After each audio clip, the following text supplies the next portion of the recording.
Please stand for the pledge. I pledge allegiance to the flag of the United States of America and to the republic for which it stands, one nation under God, indivisible, with liberty and justice for all. This regular meeting of the Board of Education will come to order. Call the roll, please. Allison Green. Vera. Here. Hill. Here. Hoheimer. Here. Howard. Here. Huey. Here. Wrigley. Here, 6 members of the board are present. Mr. Alessandrini extends his regrets. He is traveling and cannot be here this evening. First item on the agenda is the approval of minutes. Those are the LMRC meeting of the 10th of January, the LMRC meeting of the 6th of February, student achievement on the 21st of February, and then O&M on the 25th of February, regular board on the 25th, first session of the Board of Education on the 25th, the special session of the 11th of March, and the special closed meeting of the 11th of March. Recommendation would be for board approval of those minutes as presented. So move. Motion by Mr. Huey. Second by Mr. Barra. Questions or comments on the minutes? Call the roll, please. Huey. Aye. Howard. Aye. Vera. Aye. Hill. Aye. Hoheimer. Aye. Wrigley. Aye, motion carries. Communications, public comments, and participation. We'll start with board applause. Mr. Hill, would you like to start tonight? Yeah, my board applause goes out to the Culinary Arts Program and their lunch service that they provide on Tuesdays and Thursdays to the public. I had a couple of business partners in town a few weeks ago, and we were trying to decide where to take them and brought them here to the high school. Got a chance to take a tour of the Culinary Arts facilities actually with them, and they just really enjoyed being able to come to the campus and be able to see some students in action and see what they were doing down here in the Holman Center, and also had a really good lunch out of it. So just want to give them an applause for the hard work that they're doing there, and thank you for a great meal. Awesome. Mr. Howard. I'd like to direct my board applause this evening to the Speaking Dragons, who are always a force to be reckoned with. But this year in particular, we have 4 students who qualified to go to the Nationals, which will be held this summer in Texas. Those 4 students are Julia McCammon, Madison Rudloff, Caitlin Heaton, and Elizabeth Sandoval. And there's even an extra plus in that whole thing, because one of those students is a senior, one is a junior, and 2 are sophomores. So we still have the foundation for more years of success, and my applause to those students for work well done. Thank you, Mr. Howard. Mr. Barra. I'd like to direct my applause to the students of the CTE department who presented at the district, State of the District event. The kids were nervous, but they knew what they were talking about, and by the time the second group rolled around, smooth sailing, and they did a really good job down there. Thank you, Mr. Huey. Well, I have 2 items, and this must be CTE tonight here. First one, I'd like to congratulate Mrs. Smith and the yearbook staff for their very prestigious national honor that they received for last school year's yearbook. Mrs. Smith is, of course, here filming tonight, too. And the other one ties in with yours a little bit, but I'd like to congratulate everyone who was involved in the planning, the implementation, and the carrying out of the State of the Union, or State of the District event. It's spectacular, as it was last year also. And we could just go on and on about all the positive things that happened that night. But it's a good exposition for everything that we're doing, or so many things we're doing here at Pekin High School. So congratulations to all involved for a very successful evening. Thank you very much. Mrs. Hoheimer. Nothing tonight. Okay, and my board applause goes to the boys basketball team on a great run into the sectional championship. Came up a little bit short, but the team got hot right at the right time, and just a great season for them, and I think we'll maybe touch on that with the support. So Dr. Owens, we'll go to the fire pit leaders.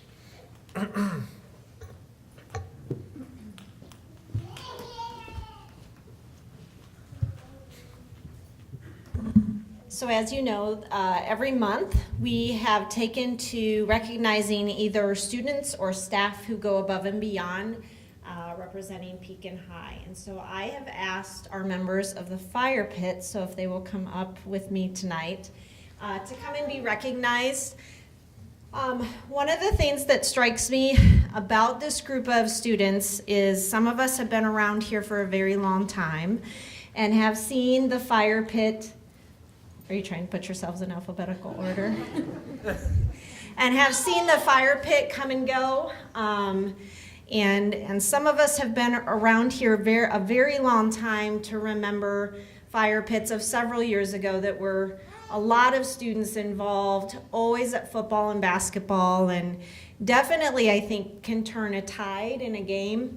And so it's been a long time, I feel like, in the last several years where we've had a group of students that have been as energetic and enthusiastic and really honestly brought their classes together in support of different athletic events. So between their social media presence, which I know students follow, I do as well, to know what the themes for the games are, and just always encouraging people to get involved and be enthusiastic, to win or lose, congratulating the other team. I've been very, very impressed with them and their enthusiasm and the ability to get kids to follow them, which in this day and age can be used for good and bad, and I think this has been for very good. So I want to say thank you to all of you. It's been fun to watch you. Truly fun. We don't have to worry about you, which says a lot in terms of being able to watch them and watch them lead kids and not hold our breath. So I would like to recognize Landon Antonini.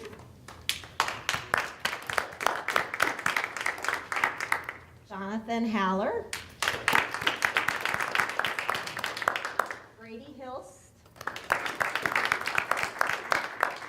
Helen McDaniels, Olivia Percival, I missed her, Jared Summers, Claire White. Thank you again for all that you do. Dr. Owens, Yes, are all these guys seniors? Are they they gonna? are. So I hope you're laying a foundation behind you. I don't know if they get to pick their successors, but No, we're but- hoping they're as strong. But we already know they're great examples. That's right. So they just need to build off of that. Congratulations. Thank you very much.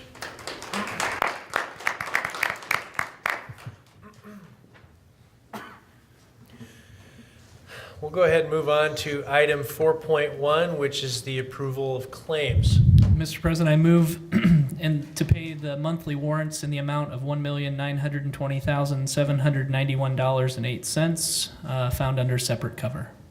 There's a motion to approve the warrants by Mr. Hill. Is there a second to that motion? Motion by Mr. Hill, second by Mr. Howard.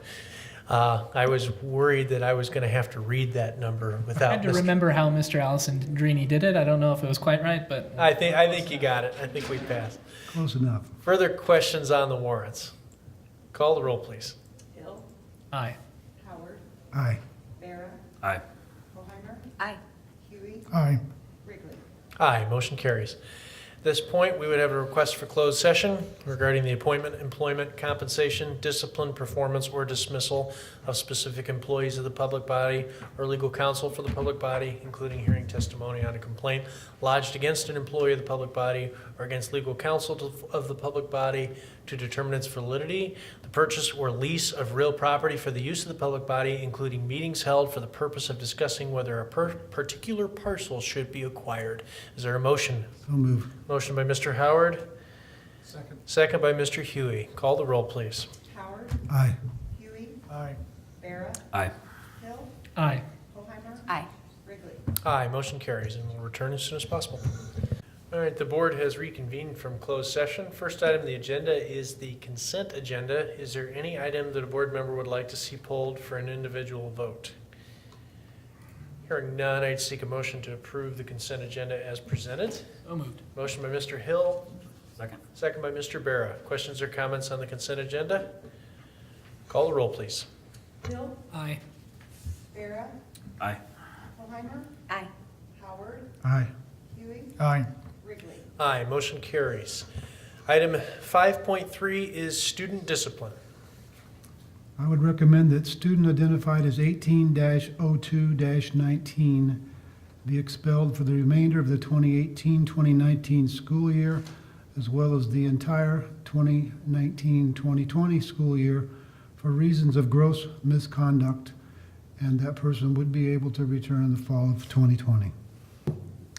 We have a motion for the expulsion. Is there a second to that motion? Second. Second by Mr. Bera. The motion was made by Mr. Howard. Questions or comments on the discipline?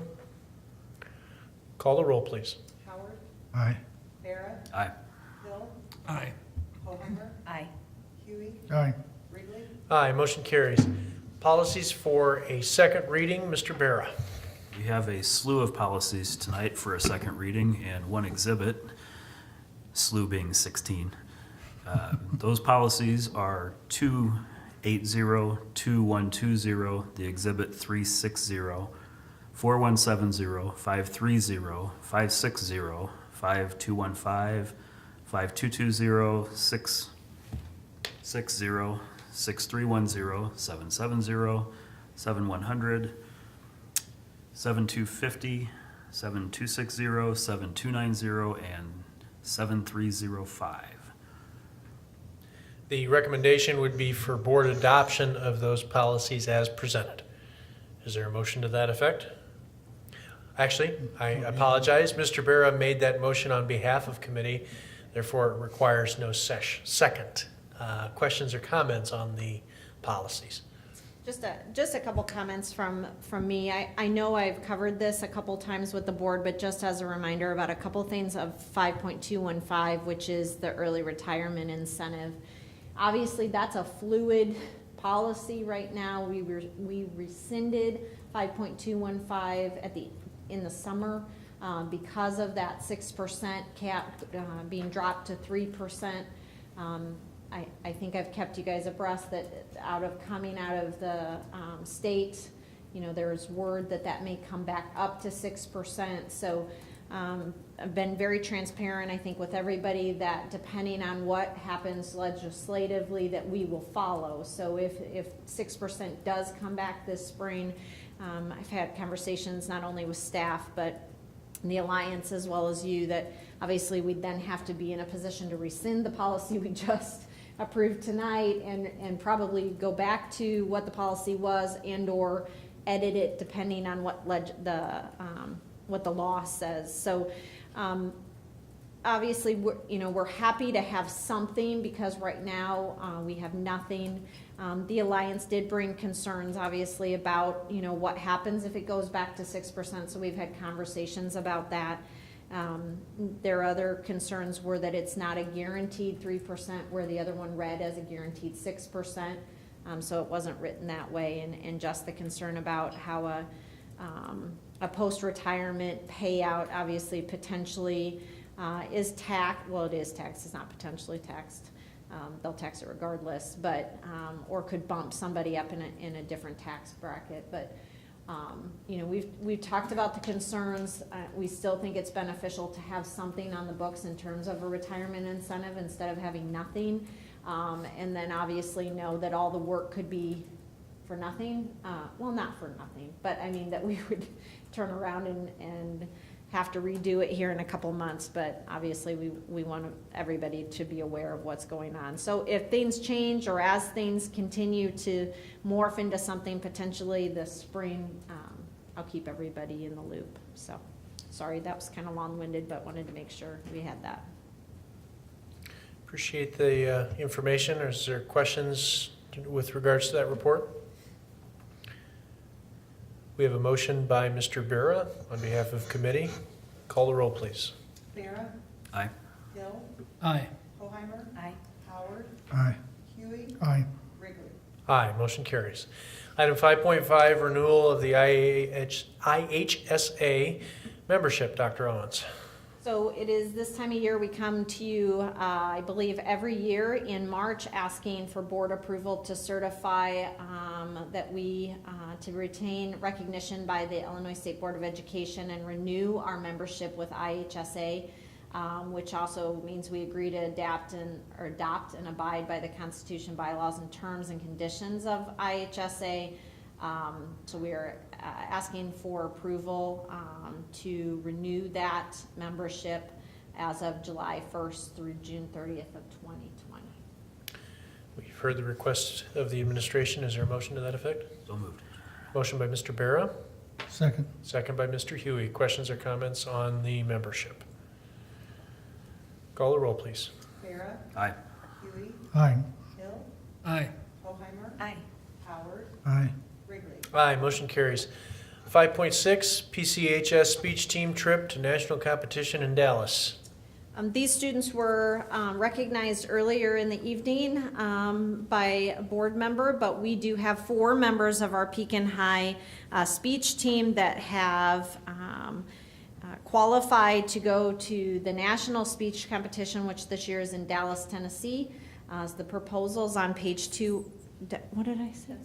Yeah, Dallas, Texas. Sorry, not Dallas, Tennessee. Where did that come from? I have no idea. You're just Anyway, checking to see I if we're do know my listening. states and my cities every once in a while.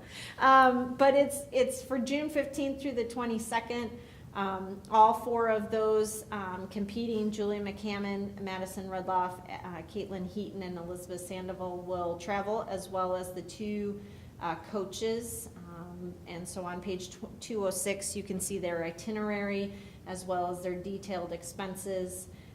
So we are asking for approval from the board to allow them to attend that, obviously per board policy, since they are traveling out of state. Motion is presented. Motion by Mr. Howard. Is there a second? Second. Second by Mr. Bera. Questions, comments, or discussion? Call the roll, please. Howard, Aye. Bera, Aye. Hill, Aye. Hoheimer, Aye. Huey, Aye. Wrigley. Aye, motion carries. Congratulations and good luck to the Speaking Dragons. 5.7, proposal for realty services, Dr. Owens. Being that our construction trades house is hopefully on its way to being finished up and ready to be put on the market in May, we have gone out asked for requests for proposals for realty services, which we were sent 3 different requests. And it would, we are recommending board approval to enter into a contract for realty services with Mary Ann Ladendorf for the house at 1856 Autumn Ridge here in Pekin. So moved. Motion by Mr. Hill, Second. second by Mr. Huey. Questions or comments on the agreement? Call the roll, please. Hill, Aye. Huey, Aye. Bera, Aye. Hoheimer, Aye. Howard, Aye. Wrigley. Aye, motion carries. 5.8, a bid for cable project. Mrs. Schaefer. Request for proposals went out for a cabling project, specifically for cabling in the closet and F building, which is currently behind our theater. Have ran out of space and just needs cleaned up, and so we're gonna move that closet actually to the tunnel below, and then some work in A building as well. This is an E-rate project, so we had some leftover funds, so the bid was around $97,000, but 60% of that will be reimbursed through E-rate. So this would be a July 1 project, so next year's budget would support the additional approximately $40,000 that would be left after E-rate. So the recommendation would be to seek board approval of the base bid as submitted by Hart Technologies in the amount of $96,966.27 for relocation of cabling in the F and A buildings, subject to provisions of the Prevailing Wages Act. We've heard the request. Is there a motion to that effect? So move. Motion by Mr. Howard, Second. second by Mr. Bera. Questions, comments, or discussion on the project? I'm curious, does Mr. Lynn kind of have an eye on all that? He does, yes. This was at his recommendation that needed to be done. Makes it all the better. Yes. Call the roll, please. Howard, Aye. Bera, Aye. Hill, Aye. Hoheimer, Huey, Aye. Wrigley. Aye, motion carries. Reports, resignations, Mr. Bera. We have 5 this evening. Samantha Barr, teacher in the math department, effective at the end of this school year. Chase Bushman, counselor, effective at the end of this school year. Cynthia Robeson, teacher for CTE, effective at the end of this school year. Deborah Garman, LPN nurse. also effective at the end of this school year, and Erica Gilmore as the girls' head cross-country coach and assistant track coach. Okay, very good. Recommendations for continued employment, Dr. Owens. On page 217 of your agenda, you will see our employment recommendations for the 1920 school year. Those range for staff members being recommended for a second year, all the way through those being recommended for tenure, and everyone in between. It would be our intention, obviously, to hope that they stay here for next year for our continued employment, and also as tradition, I will hand deliver letters to each one of them tomorrow in their classrooms, explaining that they have been, that their service is appreciated and that we hope that they stay for next year. So, so that is on page 217, that list of people. Okay, very good. Policy Committee, Mr. Barra. We did not meet this month. The O&M Committee did not meet before the meeting either. LMRC, Dr. Owens. We met a few weeks ago. We talked about continued discussion around paraprofessionals and what our thoughts are moving forward with them. We also talked about some issues that have come up regarding student discipline and talked through some of those as well. Okay. Student achievement, FOIA, and your report. Okay. Student achievement met last week. I think we officially have concluded the work that we have slated for ourselves. So it would be my intention at next month's meeting to bring forward the proposals that we have out of that committee around class rank, or the Latin honor system, valedictorian, and the weighting of dual credit classes. That committee's done a lot of work this year in looking at data and deciding what we should do moving forward. So I think we'll have some items ready for the board next month. Okay, very good. FOIA, we did have one FOIA. It was I gotta find it, hold on. I got way too many papers up here. It's somewhere. It was our typical quarterly, I think it's quarterly FOIA from Smart Procure that's asking for our purchase orders and a list of those. And so Carla always gets me the data to send them quarterly, so that's been completed. Under the superintendent's report, just a couple things to talk about for next year. On page 218 of your board agenda, it is our desire to move forward next year with in-school intervention, which in some schools is called in-school suspension. So our deans, as well as our building level staff, have done a lot of work around, as well as our discipline committee, around what this could look like, what it looks like in other schools. As most of you know, we've long been a holdout of having in-school suspension. We have not had it. We do feel like it's time to try something that gives us another tool in the toolbox in terms of dealing with behaviors that aren't acceptable in the classroom, but yet not warrant exclusion from school. So you can see in terms of the proposal, the purpose is to deal with the increasing number of student discipline referrals. It's another intervention. It's an alternative to suspension. It does not mean, and we have said this to everyone, it does not mean that we will not still suspend students. We still think there are infractions here that happen and student actions that warrant out of school suspension.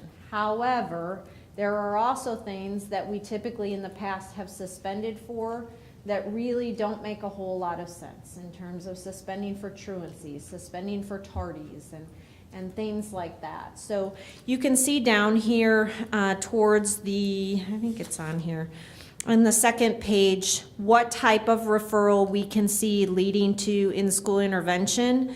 They've worked through what that looks like. It will be full day, so if they're assigned to ISI, they're expected to be there the full day. If they decide not to show up to school that day because they don't want to serve it, the day they come back, they will serve it. So there is no getting out of in-school intervention. It will be staffed by a certified staff member, and even in first hour, we expect to have 2 certified staff members in there to make sure everybody gets settled and gets working. It helps that we're one-to-one, so every student has a Chromebook, so it's easier for us to get assignments and things for them to work on. The other nice thing is that it will be housed close to where our alternative school is now, and so we kind of see that as, I just made up this term, but intervention alley. So we kind of have like an alcove where we have a lot of different interventions going on, right? You're either there for a day or you stay a little bit longer in the classroom next door. So we're honestly, it sounds really, I don't know if it sounds weird to say this, but we're excited to try this and implement this because anything that gives our building level another tool to deal with student behavior that isn't just you're out of school or throwing up our hands. I think those offices up there do more due diligence for students who are struggling than they ever have before. And it's a lot of work and it's a lot of time, but I do think this will pay dividends. It's certainly something, obviously, we'll track data and share with you next year as it gets implemented and how's it going and how many suspensions have we avoided.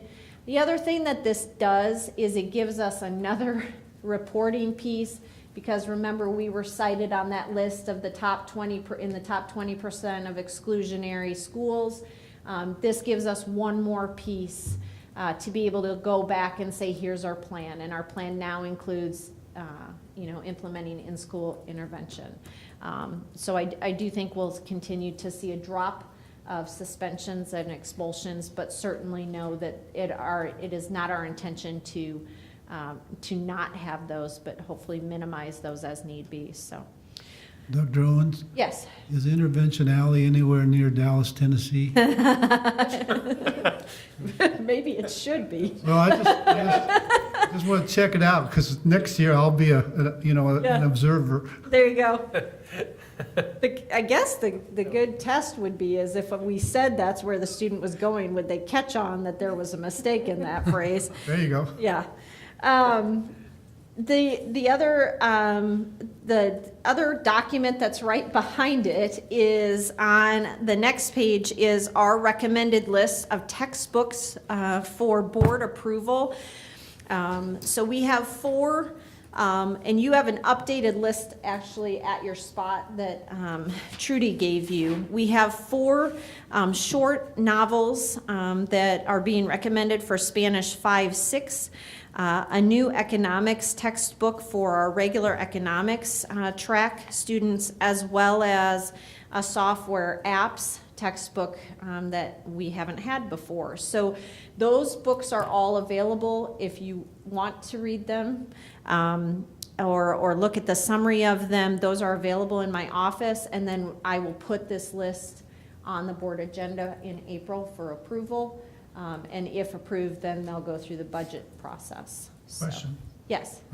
Excuse me. Are they paperbacks or hardbound? The 4 Spanish books are all paperbacks. Okay. They're pretty short. The economics book is soft. Trying to remember if I know the one she gave me is soft cover, but I feel like the student one. Did I say it was soft cover? I want to say it's soft cover because I think I remember thinking, because the book itself is over $200, and I thought it's $200 for a soft cover book, but I can double check on that and let you know. It leads into my next question because I know little or nothing about this. I would hope that ultimately we don't have hard copy textbooks. Where is the industry on that? And is there a significant cost savings, which there well should be?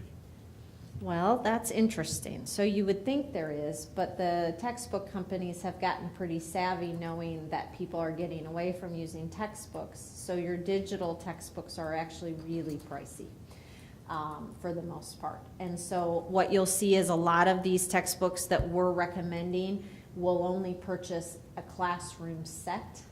And then that way we can upload some of the materials that come with it can be uploaded to to Canvas or to Google Classroom. But for the most part, then there's a classroom set of books. But we've talked a lot about that with department chairs in terms of, are we getting to a point where there's a tipping point? We honestly don't order a lot of textbooks anymore overall. Not after the state dropped out of the. Right, but the ebooks that are out there are pretty expensive, and then what you get is you only get a certain number of licenses for a certain number of years, then you have to renew them, just like, sometimes with textbooks, you can eke out a few more years if the old style, you just tape the covers back on and keep going. But with ebooks, a lot of the ebooks, they time out, and then you have to get the new subscription. So they're getting their money one way or another. But so I think we still have a few teachers that are wanting some classroom set of textbooks themselves. But and especially the novels, like for Spanish, obviously, in terms of that. Well, I just would hope that ultimately the industry would realize that they can't keep jabbing us and expect us to use what they're doing or providing on that. And I personally do almost 95% of all my reading digitally, and in most cases I'm getting my materials at a reduced price. Right. And I would expect the same thing to happen here, but somebody will have to tweak them a little bit first, I'm sure. Dr. Owens, can I ask a couple questions on ISI? Sure. So how many students, this will run all day long, for the most part, I guess, with a few exceptions. How many students do you anticipate daily being in the, is this a greater offense or a greater punishment than like a Saturday school? Or are you seeing it in line with Saturday school? So it would be greater than Saturday school. So a lot of the things when you see under like referrals for excessive tardies, excessive skipping, anything that says excessive, what that typically means is they've run the gamut in other consequences, including Saturday detention, which is the 2-hour version, or Saturday school, which is the 4-hour version. So they're either not serving that and didn't show up, or they are serving it, but they're still using their cell phone or whatever offense it is, and then it's the next progressive step, which would be ISI, which I would say would continue, would be a continual use if it's a continual habitual problem. And about how many students are we seeing in Saturday school? Or On Saturday school, now Saturday school is only offered every 2, sometimes 3 weeks, depending on the calendar. It's been a long time since I've seen a Saturday school list, but I would say typically we usually have, I want to say around 50 students assigned to that. One of the things that has alleviated some of the students being assigned to that is lunch detentions have been used, so you can be assigned several lunch detentions, which takes you out of that social element, which tends to be well used and sometimes well needed for certain students. In terms of the number of students, there are some schools for in-school intervention, which I think is what you were asking. Do they cap? So some of them cap the number of students at 15, or we don't allow more than 15 students a day in it. Since we've never done it before, and obviously it's going to take a while for some of the students to rack up, things that get them to ISI, and of course others won't.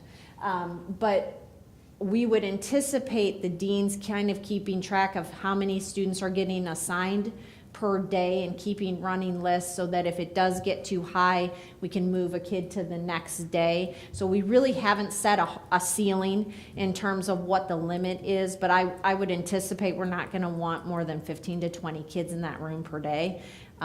With one staff member, and obviously we talked about an aide floating in and out between them and alternative school.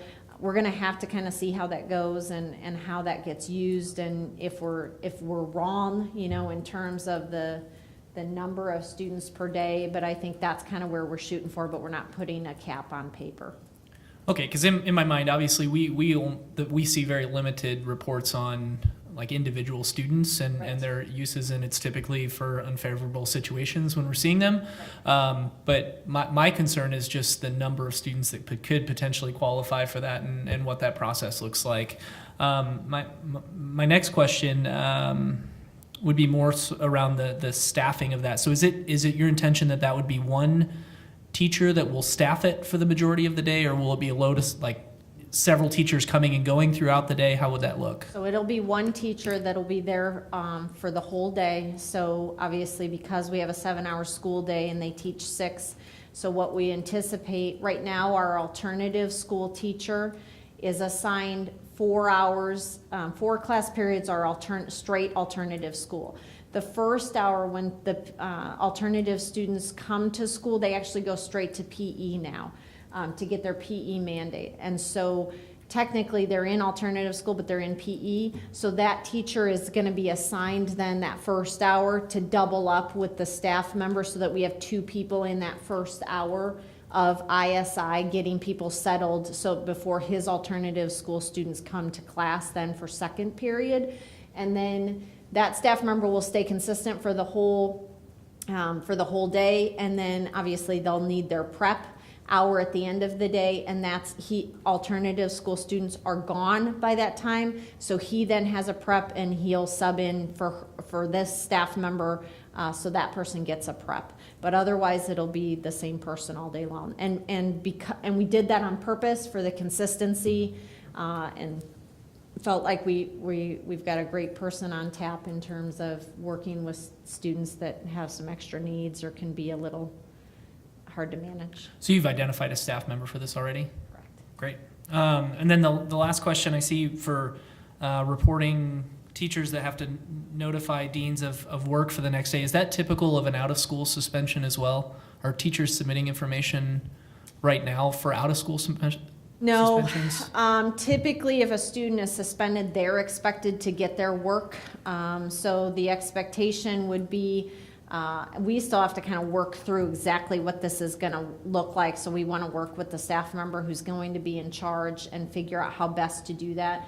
Because with Skyward and all the other different student platforms we have, it's really easy to attach assignments and get those things. So how exactly that's going to happen, we're still working through, but it would be an expectation that the teacher, bless you, that the teacher helps us by making sure that we're aware of what the student has to do. Great. No, thank you very much. I think it's a good program. Like I said, thank you for asking the questions, and thanks, Mr. President, for letting me have the time. Not a problem. Further questions, discussion? Okay. The announcements are next. The III conference will be November 22nd through the 24th. That's a week later than it normally is, I think. But I think there's 5 Thursdays in November. I'm not entirely sure. But in 2019. And the next regular meeting of the board, which is the annual reorganization meeting, will be held Monday, the 29th of April at 6:30 in this room. Hearing nothing else, the next item would be a request for closed session regarding the appointment, employment, compensation, discipline, performance, or dismissal of specific employees of the public body or legal counsel for the public body, including hearing testimony on a complaint lodged against an employee of the public body or legal counsel for the public body to determine its validity. Is there a motion to that effect? So moved. Motion by Mr. Huey, Second. second by Mr. Barra. Call the roll, please. Huey, Aye. Barra, Aye. Hill, Aye. Hoheimer, Aye. Howard, Aye. Wrigley. Aye, motion carries. We essentially are adjourned.